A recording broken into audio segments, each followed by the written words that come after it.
Hello again, everybody. I'm back with you again. My name is John D. Healy. I do a podcast. It's called It's Good to Talk, and it sure is good to talk. I always have important guests on. Today will be no exception. I will introduce the gentleman in a couple of minutes. In the meantime, I do my usual promos. I got into podcasting because I produced a book. My good friend Tony McGurn, his book is called And That's How It All Started. He was born in 1941, interested in life all the way through. You can buy the book on Amazon. It's also on audio. I would advise you to buy it soon before it is banned. My sponsors are Liffey Van Lines, a moving company here in New York City. They've been around longer than Jeopardy and longer than the New York City Marathon, running very smooth. I do get asked questions sometimes from people saying, do they move pianos? Yes, we move pianos. We play pianos? No, we don't play pianos. We move pianos. Commercial, jobs, storage, all of that stuff. So when it comes to moving, let Liffey do the lifting. I also give a shout out to the Irish Examiner USA. Paddy McCarthy is editor and producer of the Irish Examiner USA. And he'll be delighted to know that Adam Clayton is doing a big feature soon on all the Irish show bands. Paddy McCarthy was very involved in the show band world. Indeed, my young singer, Jimmy Grady, sang a song, The Bright Blue Rose, on my last episode, written by Jimmy McCarthy. Actually, Jimmy McCarthy and Paddy McCarthy are related somewhere or another, but we're all related. Recent podcasts I did only a few weeks back was the 1981 hunger strike, and that was written by Michael C. Mintal. He's a judge here in Ohio, not born in Ireland. So I have great respect for people from the USA that write tales and stories and books about Irish history and Irish folklore. And today we're going to get into that too. My guest today was introduced to me by the president. I got a letter from the president saying, you must get this guy on, Cormac O'Malley. And 5 minutes later, I got another email from the vice president saying, you must get this guy on, Cormac O'Malley. So I want to thank the president of the Mayo Society of New York, that'll be Kieran McAndrew, and his vice president is Maureen Gibbons. They do great work promoting everything culture and what it's all about Mayo. So with that, and it was very wise of my guest today, Cormac O'Malley, to reach out to the Mayo Society. You never know how one hand can help the other hand, and two hands feed the mouth. So welcome, Cormac. You're welcome to this podcast. Thank you indeed, John. As a fellow Mayo man, I'm from Newport, Mayo, and born back there in 1942 in the midst of the emergency. And I always enjoyed my Mayo life, and my mother kept her house there through 1981. So we had a beautiful rural time for the time I was living there. Very good. And I came to America in 1957. Okay, so you were born in 42, you said. That was at the height of the World War II, I guess, at the time. And there was a lot going on then, and you said the emergency. So your mother, if not you, probably experienced the shortages of things like tea, which were imports, I guess, from China, whereas, and other things were rationed too because of the World War II. And I'm sure your mother experienced all that. But you have a new book out, Tales, The Enchanted Bay, is that right? Yeah, my new book is called The Enchanted Bay, Tales and Legends from Ernie O'Malley's Irish Folklore collection. Okay, well, that's good. And it's going to be launched in New York on the December 5th at Glucksman Ireland House. It's available for sale on Amazon. Okay. And I had a launch in Castlebar back on October 8th recently. So I was down there at the Wild Atlantic Words Festival, and we did the launch in Castlebar. And welcome in. The book is about what my father did in County Mayo in the winter of 1940, before I was born. He went around with his notebook and he interviewed about 30 storytellers out on the islands, as well as in Achill and in Louisburg and Westport and Newport, and got the stories from the local men. And these stories, which are included in the book, well, only 110 out of the 330 are included. His handwriting was terrible.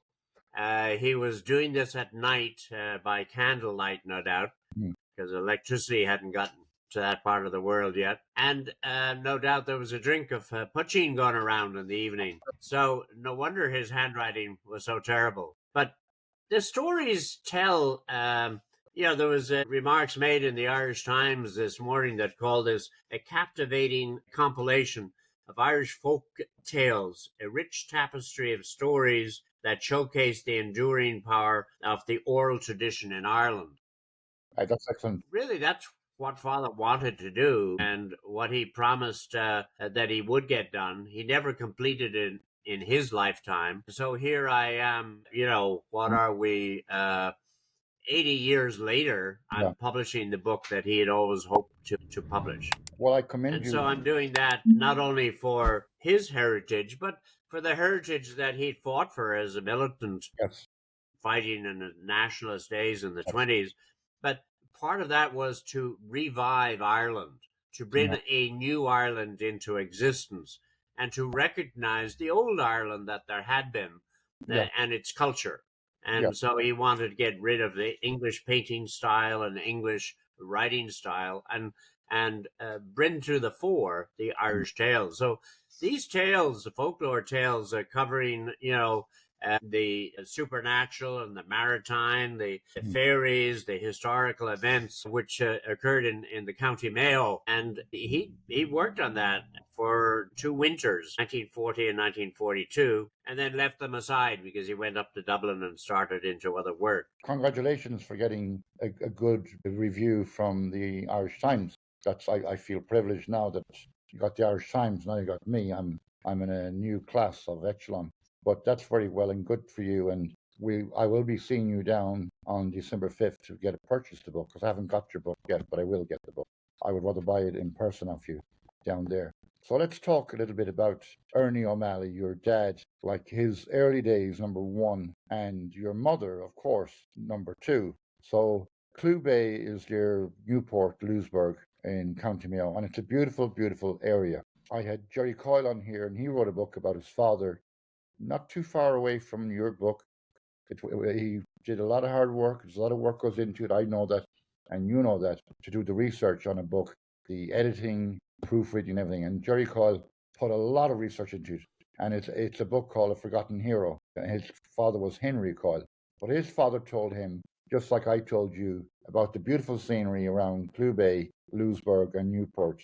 And his father, Henry Coyle, would say to him, "Beautiful scenery doesn't put food on the table."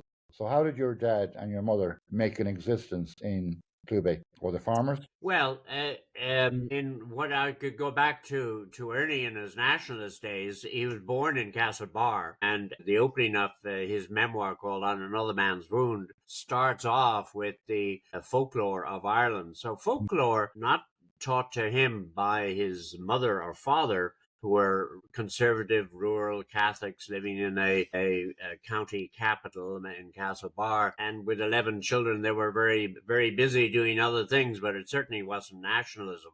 And father always said that he never got a nationalist tinge from his parents. And, I extrapolate that to say that they probably were barely in favor of home rule. And when his two brothers joined the British Army, they were highly regarded in the local community and particularly by the family that this was something that all the children should aspire to. So it wasn't until 1916 when the family had moved to Dublin and father, given the family attitude, had not joined the Irish Volunteers. But that Monday morning, he went down and saw the Nelson's Pillar and that whole area of the GPO being bombarded.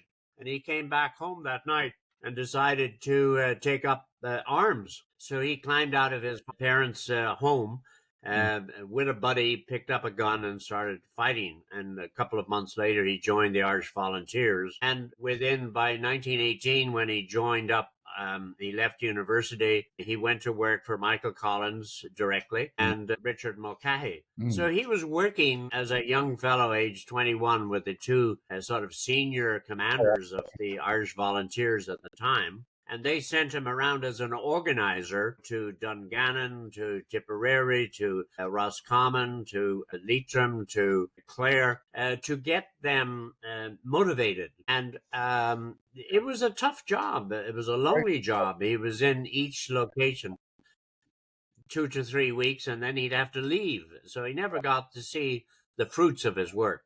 Anyway, he went on, and by the end of 1920, he was a very senior commandant general. He was captured by the British and tortured to ask where he was from, and he wouldn't give any information. because his family might be implicated, even though they weren't nationalists. And he was tortured, red hot pokers on his eyeballs, shot with a gun which was blank.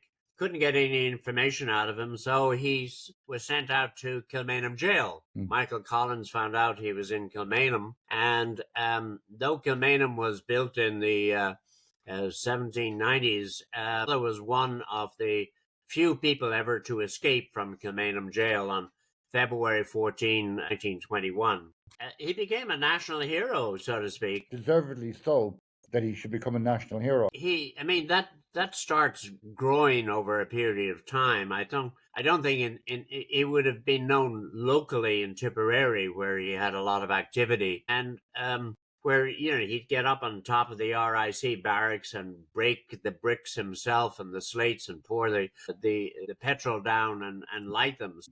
He was known as a man of action, and so those little tales that were told about this young redhead character, whose name wasn't particularly well known. And of course, one of the things that you didn't want to be as well known, because that's where spies and other people could come involved. So father, unlike Michael Collins, never had photographs taken of him because he didn't want to be identified in the press. Anyway, in the Civil War, which ensues, he was against the treaty, and he became a leader. He was number 2 under Liam Lynch in fighting against the treaty that was signed in 1921.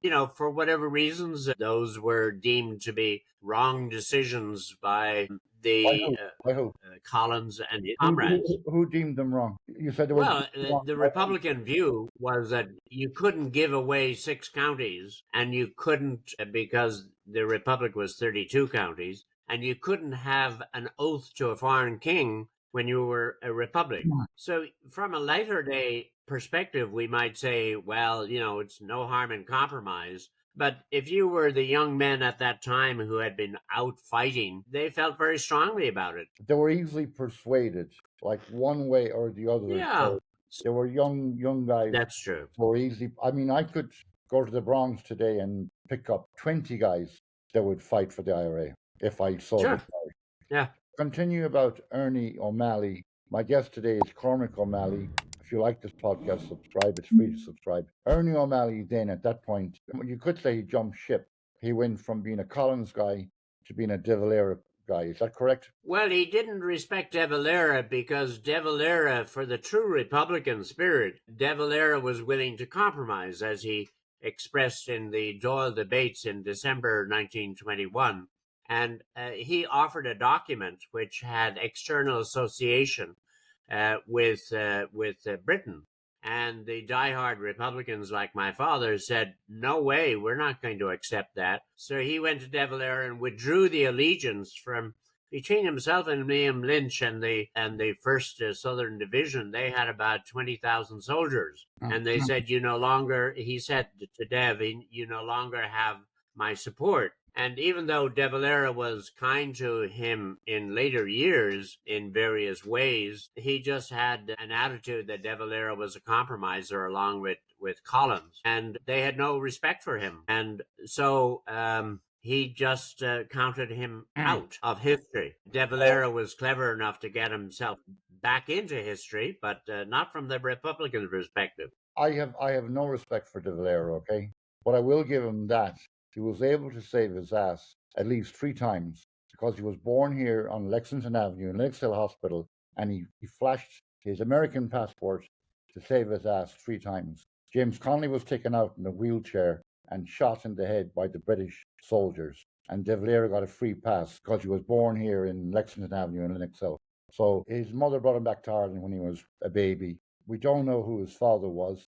Some Spanish guy knocked her up and ran away. Some Latinos know how to do that. They knock the girl up and they disappear. But he made his way up the ranks, educated in County Clare in his early days, and did become the leader of Fianna Fáil, and went on to become the president of Ireland, which is like a retirement home. But let me continue about your father, because that's what we're talking about. and your book. Yeah, well, what happened in the Civil War then? I mean, De Valera was sidelined by O'Malley and Liam Lynch, and others played really no significant role. But Father was captured, as it turned out. He was the assistant chief of staff to Liam Lynch, who was chief of staff. And I interviewed Sean Lemass many years ago and asked him the telling question in 1970 is, why didn't the Republicans give up? And I said, didn't you know the war was over, that it was finished, that it was a lost cause? And Lemass said, he was following orders. He was following his boss. He had high regard for O'Malley and for Lynch. And as long as they were willing to put their lives on the ground, they went along. So Father was captured in November. That's called loyalty. That's called loyalty.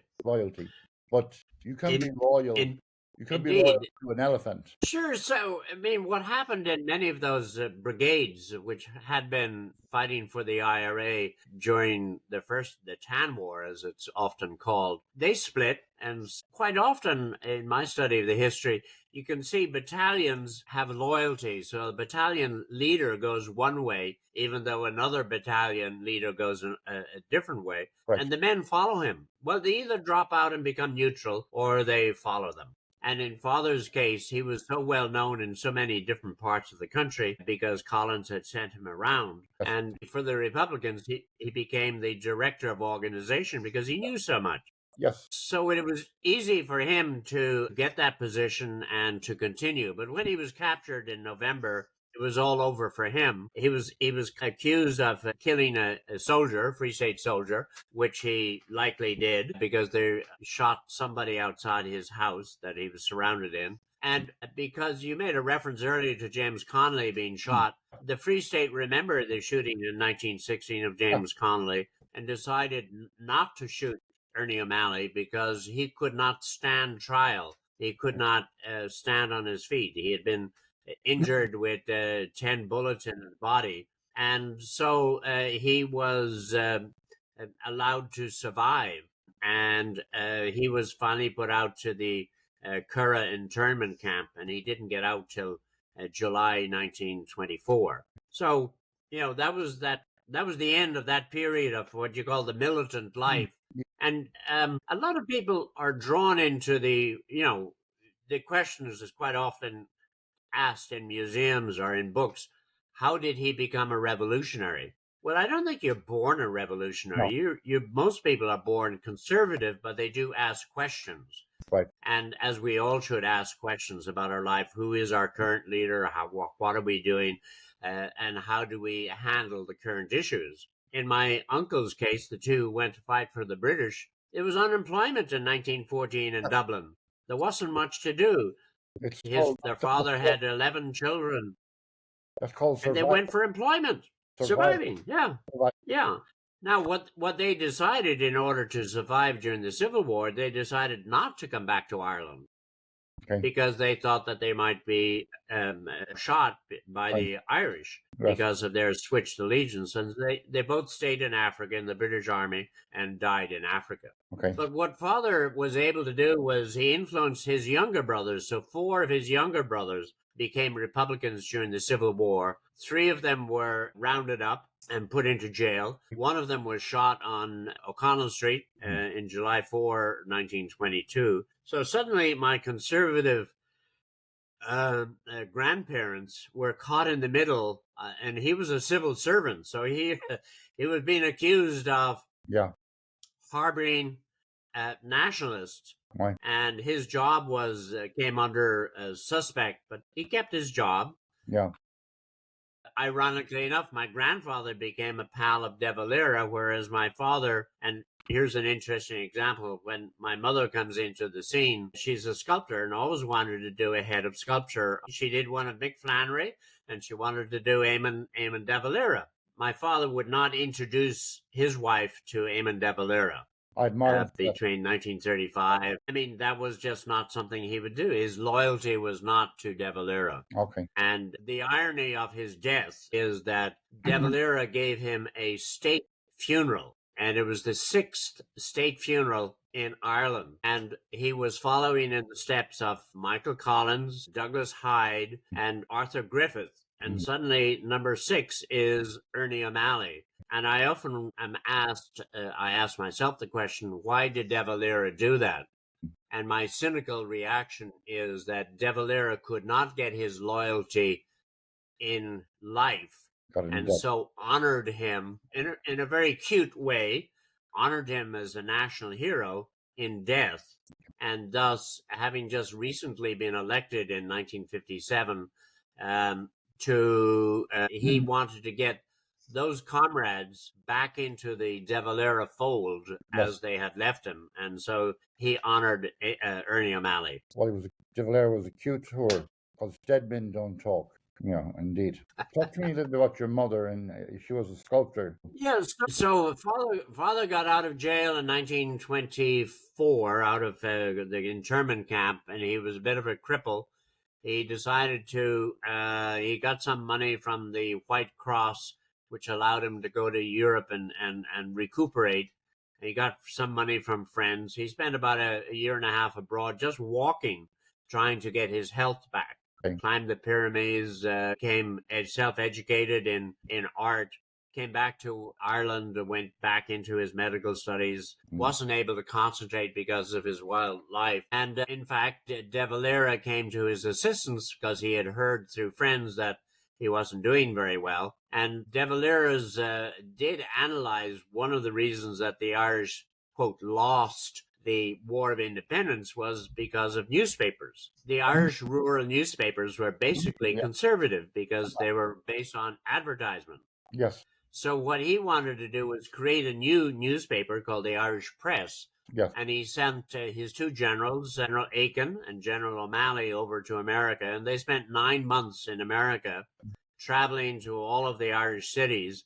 And they raised about $500,000, which was an enormous sum. Enormous amount, yeah. And that went into to create the Irish Press. And father didn't have a loyalty to Dev as such, but he thought the idea of a national press was very important. Okay. And so he left after 9 months and traveled. He became a bohemian in the American society and would have traveled through, out to the West Coast, would have met John Ford in Los Angeles. Ford was just making The Informer at that time. And so fast forward, when Ford came back to Ireland in 1950, he was thinking about making The Quiet Man in 1951. Father became an advisor to him. Anyway, in the Americas, he started writing his memoir, visiting artistic areas, traveled in New York and Mexico and Old Mexico, and eventually came back to New York, finished his book.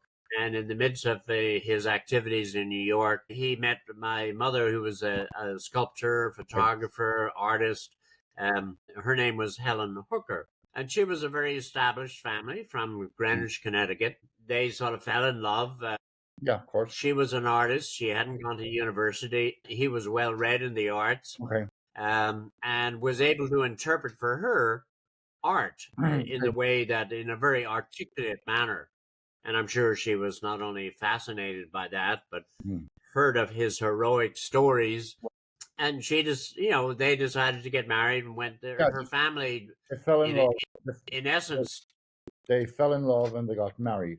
And as we say in County Mayo, your father married up, because if you're from if you're from the bogs of Mayo and you meet a beautiful woman, that's called marrying up. You're marrying up. Yeah.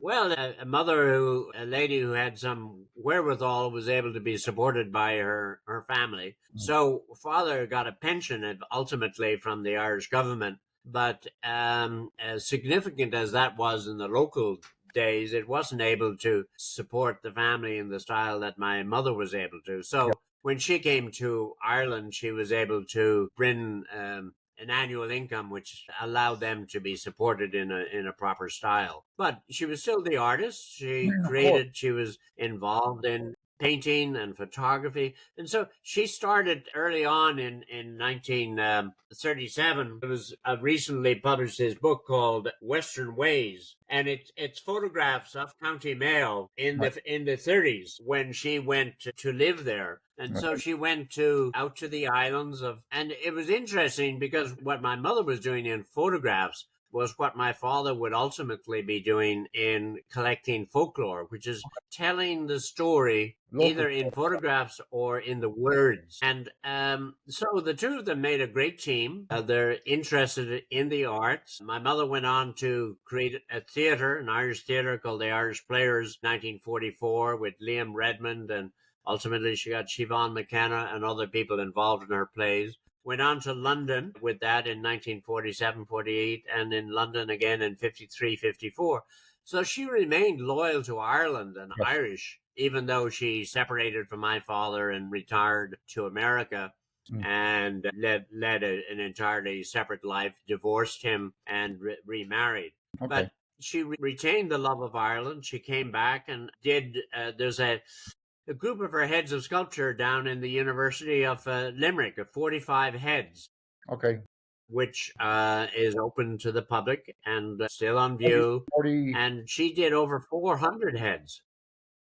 400 of sculpture heads. Of Irish and Americans. So 400. And her photography, which will be going to the University College Cork, she has about 25,000 photographs that she's taken over the years of her travels in China, Japan, Russia, Ireland, England, America. So she covers Ireland from 1935 all the way through 1980 and the growth of Dublin as she saw it. And particularly great photographs of individuals whom she met, whether it be... Well, she had the eye, she had the talent, she had the arts, she had the vision and the eyesight, the view to see what she liked.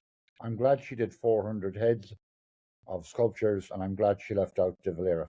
Give me 1 second. I'm going to call Jimmy, because Jimmy is a young Irish-American boy. He's only 13 years old. He's going to sing a song for you, for me, and for our listeners. Jimmy, sing a song, please, for everybody. Jimmy can sing whatever song you like. He's only 13. He's growing. He's doing well. Oh, my granny had a talent for the genealogy. For before there were computers, she could trace your family tree. You'd call in for a visit, and before you drink your tea, to everyone you know you'd be related. We are all related through marriage or through birth, which either is a blessing or a God Almighty curse. And you can trace the lineage for what it might be worth, but in Ireland sure we are all related.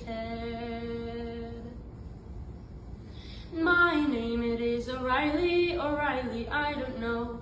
For my father he was Riley, but his father had I know. For one of them refused the soup, so they were forced to go. So to all the travelling Rileys I'm related. We are all related through marriage or through birth, which either is a blessing or a God Almighty curse. And you can trace the lineage for what it might be worth, but in Ireland sure we are all related.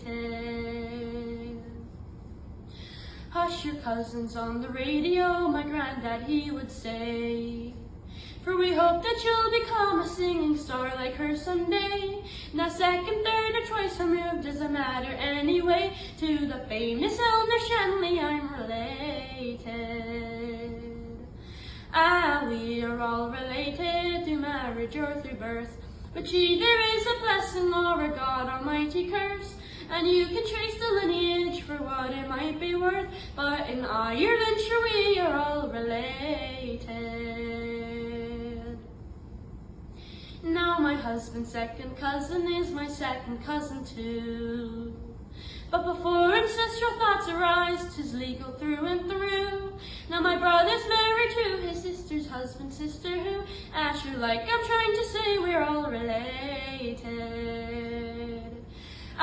We are all related through marriage or through birth, which either is a blessing or a God Almighty curse. And you can trace the lineage for what it might be worth, but in Ireland sure we are all related. And if you don't believe me, then try it out someday. Just pick a random stranger, a local or a stray. You'll find that you're related in some peculiar way. And don't forget me in your will, 'cause we're related. We are all related through marriage or through birth, which either is a blessing or a God Almighty curse. And you can trace the lineage for what it might be worth, but in Ireland, sure, we are all related. Jimmy, thank you very much, Jimmy. Thank you, good man. So, what year did your father die? So my father died in 1957. Okay, And my mother came back for the funeral, great stuff. and I hadn't seen her in some years. But she asked me to come back to America with her. I was 14 at the time, Okay, and I didn't know my father was involved in the IRA, but I was quite amazed by these army guns being shot over, the Glasnevin cemetery in which my father was buried. And I was wondering why all this commotion? Who was he? And it was only then that I started to hear from other people that he was very famous, and that to me, he was just a dad who drove me around and did things, and did what fathers do. So I came to America and lived with my mother, and have been here ever since. Got my high school, college, and professional career. So, but she continued to have her Irish house and her friends in Dublin. So I would go back and enjoyed Ireland through her, and eventually married a marvelous, beautiful, intelligent Irish American from Worcester, Massachusetts, Maura Kennedy. And we always enjoyed our holidays in Ireland, and it was no surprise to her that I maintained a lot of Irish activities in the American community in which I lived, both through the American Irish Historical Society, also working with a fellow Paul O'Dwyer from Mayo, fellow Mayo man, and his nephew Frank Durkin. So we were involved in sort of politics of Irish American, particularly as activities, the terrible days in Northern Ireland occurred in the 60s and 70s. So I was active in those circles in the Irish community. Yeah, I interviewed and I knew Mick Flannery and others in that community as well. Anyway, mother, as they continued her sculpture. Her second husband died in 71, so she got a breath of fresh air and was able to continue, and did 50% of her artistic work after 1971. And so she started doing poetry, photography, costume design, and other materials. So we're going to have an exhibit of her works at the University of Limerick on April 3. And on the American side, we're doing an exhibit at the University of Rochester, because she had an old American, white Anglo-Saxon Protestant family who were very prominent in the Rochester area. So we're doing an exhibit on Helen Hooker O'Malley in April 2025. Okay, I'll put that in my diary too. You mentioned Paul O'Dwyer. I interviewed Michael Tuberty about a month ago here. He and his colleague wrote a book about Paul O'Dwyer from Bohola. Obviously, Bohola is in Mayo. It's famous for a lot of things. It's famous for a song. There's only 4 pubs in Bohola, as everybody knows. And Paul went to high school in Swinford in County Mayo. I hope I got that right. And he struggled in the early days to pay his college fees. So when he became successful here in New York, he wrote a check and he mailed it back to the school to pay his outstanding debt, which wasn't $15, $20, but it was just the character of the Paul O'Dwyer. That's a good podcast in case my listeners are listening. My guest today is Cormac O'Malley. If you like this podcast, do subscribe. I also give a shout out to another Irish podcast called the Irish Stew podcast with John Lee and Martin Nutty. And you would be a good guest on their podcast too. But you have so much to talk about, we can share it around. So let's see what else we got to cover. So put up that book again. Let me say a couple of words about the book itself, because I discovered in my father's estate all sorts of diaries and draft books, all of stuff which had never been published. He had suffered the difficulties of a libel suit for his first book in Ireland when he, as he said, he wrote the truth, but the conservative person whom he quoted said that he never said that, but what Father had quoted from him. And Father couldn't get the comrades who were in the room to confirm what the man had said, because at that time he was a member of the senior executive of Fianna Fáil party, and all their jobs were somewhat dependent on the friendship with your man. So Father never published again, sadly enough, in Irish history. So it's fallen to me to pick up and publish his second book, which was on the Civil War, called The Singing Flame. Another book called Raids and Rallies, another book he wrote on a grand fellow called Sean Connolly, Rising Out Sean Connolly of Longford. And I found all of these books in his drawers, including manuscripts for this Folklore, which I found and started working on back in 1984 when I lived in Belgium. And I kept asking people, because I noticed the number 6 on the notebook I had. So being a person of fair logic, I sort of said, well, where's number 1 to 5? Yes, correct. And are there any after 6? So I finally found them in the National Folklore Collection in Dublin at UCD in 2014. And I started to, I got scans and started to transcribe and got local people in County Mayo. A good call out here for Sean Cadden, who's well known in the Irish American community, as well as Peter Maloney and Mick Mulcrone, who is a professor out in Ohio. They're all living now in near Castlebar. And I'd go back and have a little seminar with them, and they'd tell me, what my father's writings meant in terms of the local language. And one of the things in this book is, you can see at the back of the book, I've retained the words that were written from that period, and the way that my father wrote them. And I've made a listing of them. So you'd be saying again rather than again, anchor rather than anchor, or bade for bad, or bait, he bait, or mate, for meat. Anyways, I've retained all of those words, but included some original words which he used, which is drowned, which is quite a common word in Mayo. And I figured people understand what drowned means, so I left that word. And there would also be, I had a bit of a fight with my publisher over using the word into. And, the way we'd say in Mayo is, and sure now, he went into the house. Yeah. It wasn't into the house. It was into the house. So, I've tried to retain the character of the tales and the sequence of the words in the original tonality. And a lot of the Irish words, Father actually transcribed Irish into these tales. So those who are Gaelegores would appreciate some of the Irish language in it. But the people would also recognize that though these tales are from an English-speaking area, which is Clew Bay, it used to be Irish-speaking only 100 years before that, or 50 years before that.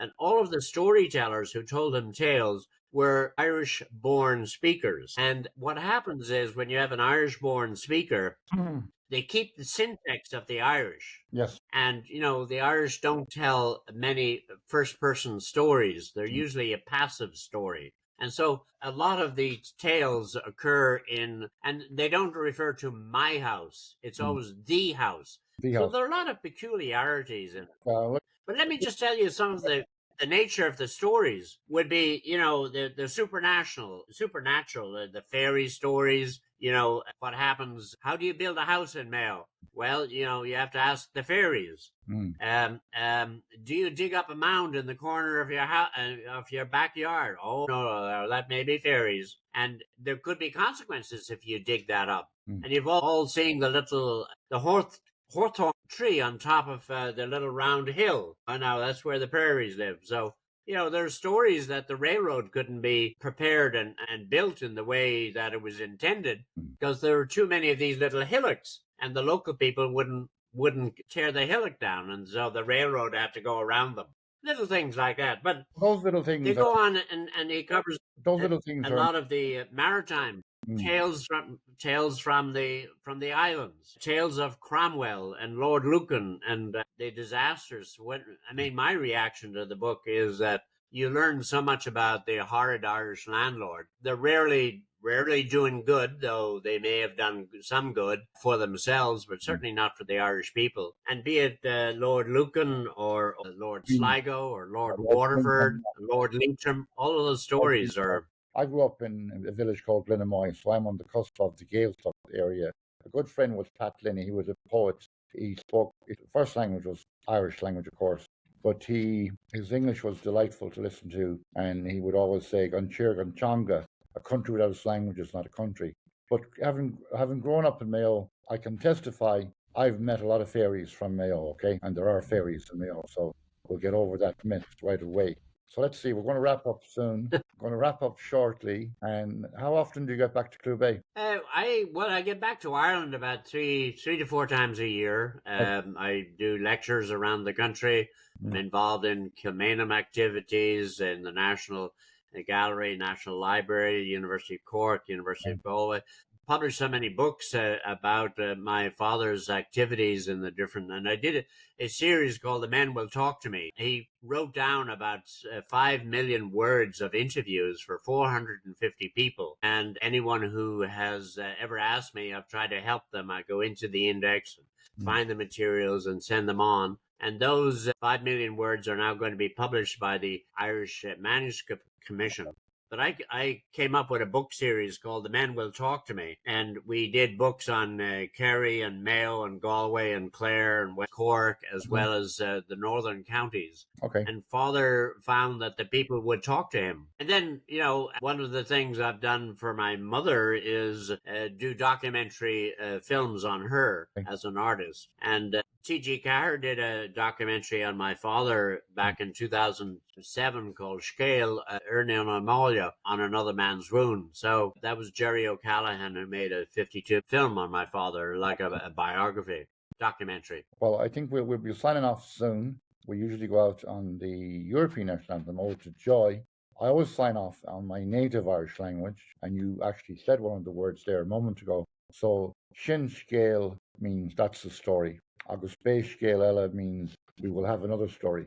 And Cormac, you are a treasure and a wealth of knowledge and history. So I'll be delighted to have you back again soon to talk more about your mother, of course, and the art and the sculptures, because we touched on that, but I'd like to go in more in depth on that. And indeed, Ernie O'Malley. Look forward to that. Yeah, and Ernie O'Malley. So we'll do one in a few weeks to follow up. And if my listeners have any questions, they can contact me. The Enchanted Bay is the name of the book. I like the cover, nicely designed, The Enchanted Bay by Cormac O'Malley. So here we go. I'm going to say Slán Awalia, which means goodbye for now. Slán Inish. Slán Inish. Thank you. Bye for now.